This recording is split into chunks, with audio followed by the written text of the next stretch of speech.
So now we have the presentation for NUCA X-ray analysis and then biomechanical applications. So in the X-rays that are required, the first thing that we do is we take a lateral. And we previously reviewed the procedures for patient placement, and we had a practical on that. So this is what a typical lateral looks like. Note that the right marker here is visible. The head clamps are up above. They're not actually visible on this X-ray. And the true sagittal alignment of the central ray. Note the crosshairs, both the horizontal ones as well as the vertical ones.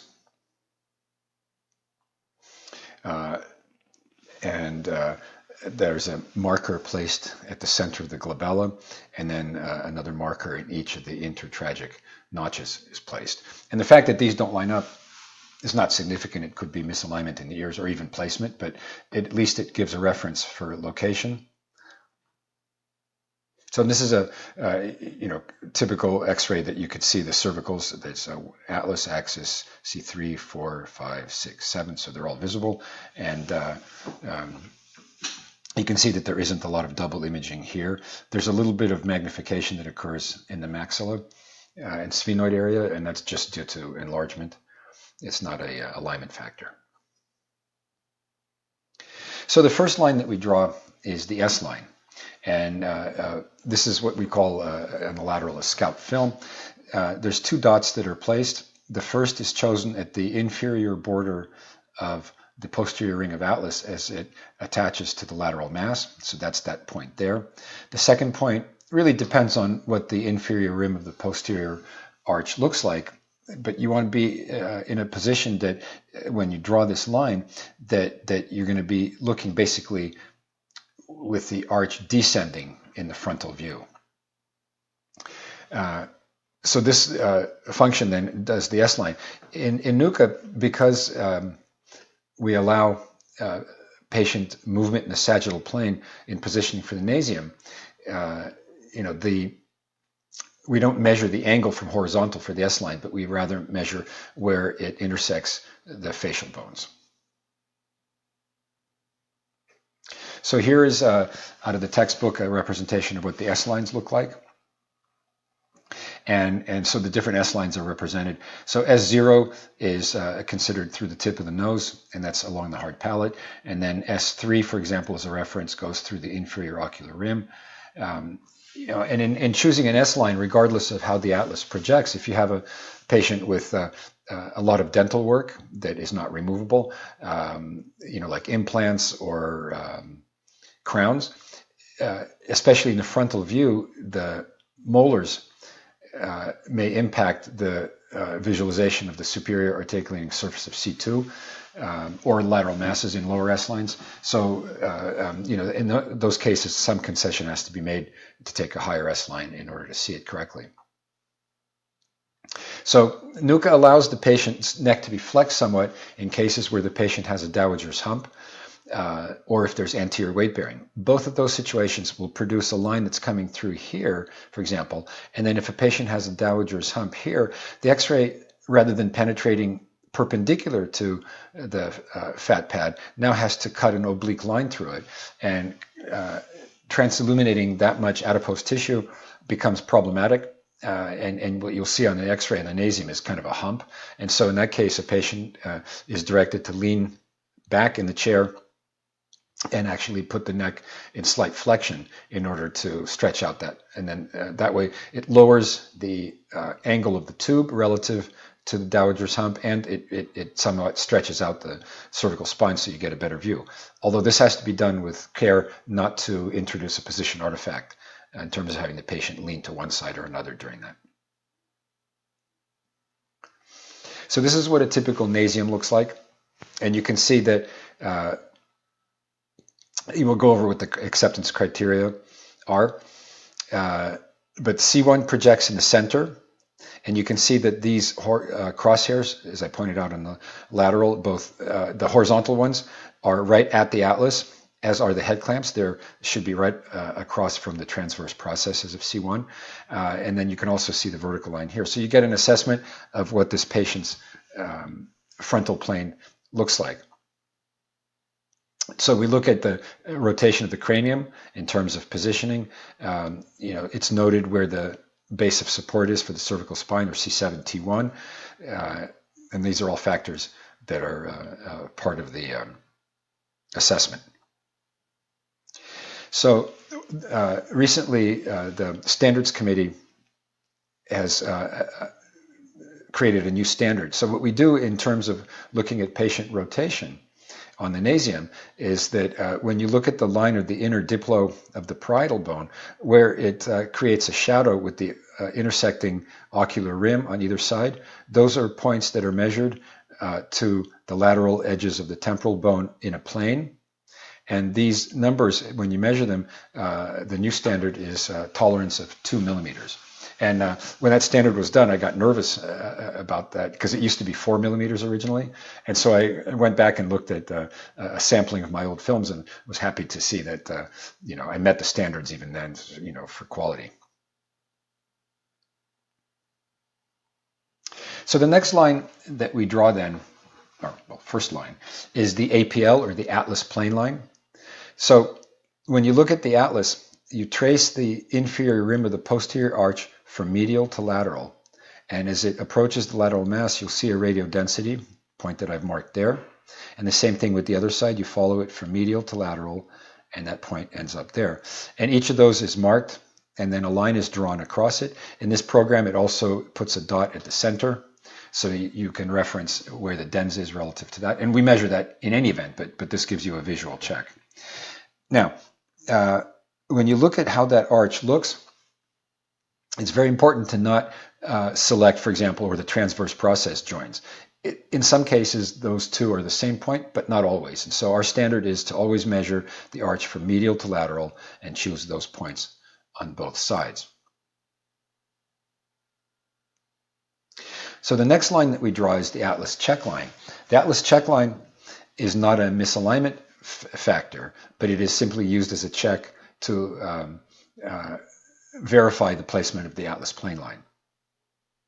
So in this case, what we do is we mark the superior posterior attachment points of the posterior arch. And in this case, I'm using green to mark one point here. The other point is marked here. And the program then draws a line across it, but the line is in plane, but it doesn't actually cross the atlas, so it doesn't obscure the images underneath. And so when that line is drawn, it is then compared to the Atlas plane line. So when you look at then the APL-ACL relationship, in a normal anatomical situation, these lines should be roughly parallel. The tolerance is give or take 2 degrees. And so the program will actually measure that and give you a comparative. But even just a visual check, you could assess that these lines are pretty close to parallel, if not parallel. And in cases where those lines don't match up, it doesn't mean that anything is wrong, but it's an invitation to look at the points that you've selected with fresh eyes, because in general, these lines will be parallel.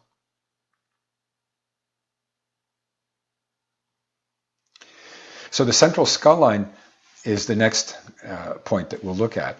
So NUCA does not analyze the skull below the scamosal sutures for the central skull line. So in terms of assessing the cranial vault, you can see the scamosal suture here, which is the temporal bone below and the parietal above. And the same thing here. You can see that cleave plane right there. These lower points are highlighted by these arrows. And these are the points that are the lowermost points for the analysis of the central skull line.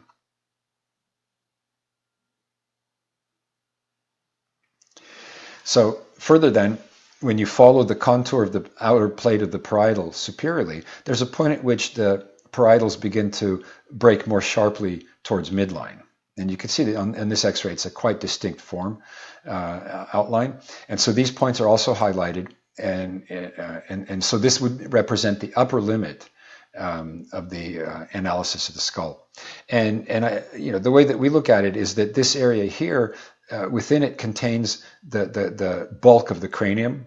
And so this is the area that we put our attention on when we measure for the central skull line.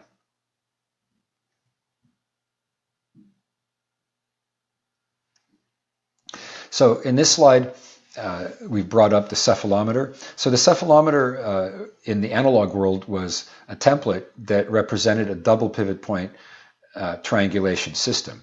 It's much like a GPS on your smartphone, only GPS uses triangulation because there's 3 dimensions, but in flat digital or analog X-rays, we only have 2 dimensions, so 2 pivots can describe points.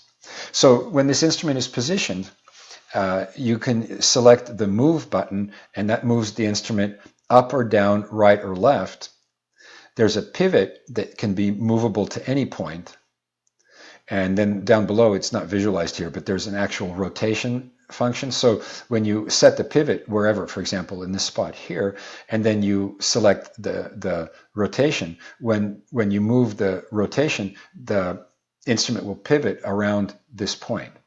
And so then in the double pivot point system, it's initially positioned so that you get like points above the scomosal sutures, and I think these are selected pretty well. And then the pivot can be brought down and the instrument can be moved. Now, this program has the feature that you can select the move template, and when you move the template, it will only move it along its central plane axis, so that it won't rotate, it won't move laterally. And so that way it allows you to check without moving the instrument out of position. You can check multiple points up and down on the skull.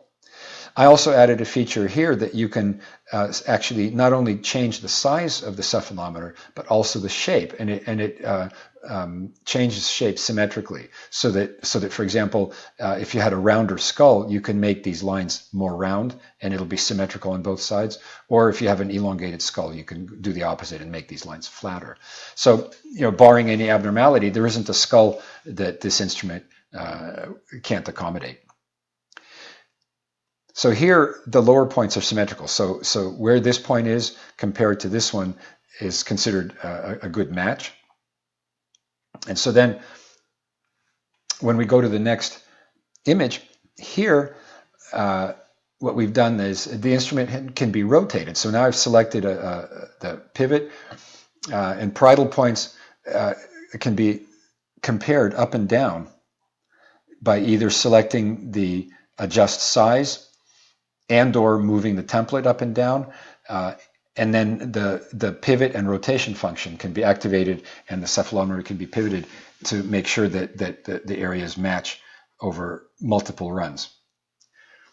So the instrument can be moved up its central axis and sized. So I think this looks like a pretty good fit to me, although it's a small image. So now the instrument is used as a double pivot point system, so you can move the pivot point from below to a higher point and recheck all of the factors, and you check for consistent symmetrical framing of the instrument over the parietals bilaterally, once again only in the area between the scomosal suture and where the parietals break for the vertex. So initially a lower pivot point is chosen, then an upper one, and this is repeated moving up and down until the examiner feels that the correct analysis has been achieved. So now, once the cephalometer is placed, this is what the program looks like on this side of the slide. And you can see that the CSL is selected, and you can hit the central skull line or select the button, and then the line will be drawn, and that'll be